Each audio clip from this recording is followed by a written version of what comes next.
of Greenville teens are advocating for the creation of safe spaces to hang out. They believe this kind of a spot for teens will prevent the senseless killings we've been seeing of their peers. As 7 News reporter Stephanie Bornman shows us, members of the Greenville Youth Cross-Cultural Leadership Council are calling on city and county leaders to step up and fund a change. $3.2 million is the price tag of transforming a vacant building into a thriving facility for Greenville teens to hang out at. Money the Cross-Cultural Leadership Council currently doesn't have. But with the help of the city and the county, it's a project that can be done and needs to be done to prevent teens from falling victim to gun violence.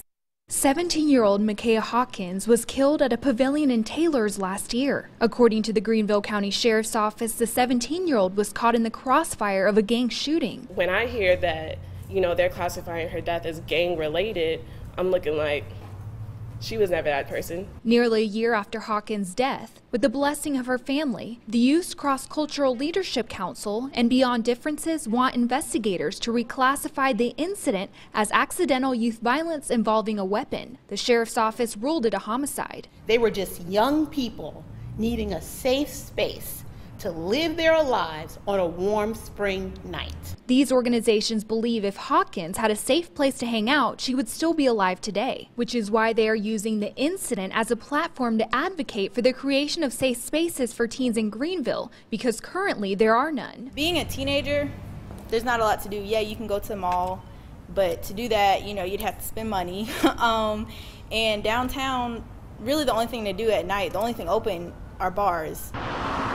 The organization wants to turn this vacant building on Garlington Road into a facility for teens. It would serve as a place for youth to get tutoring, enjoy fun activities, and even build and operate a teen radio station. But without the funds, it can't be done, and that's where the city and county come in. Whether they take on a long-term lease or they buy it and give us a long-term lease.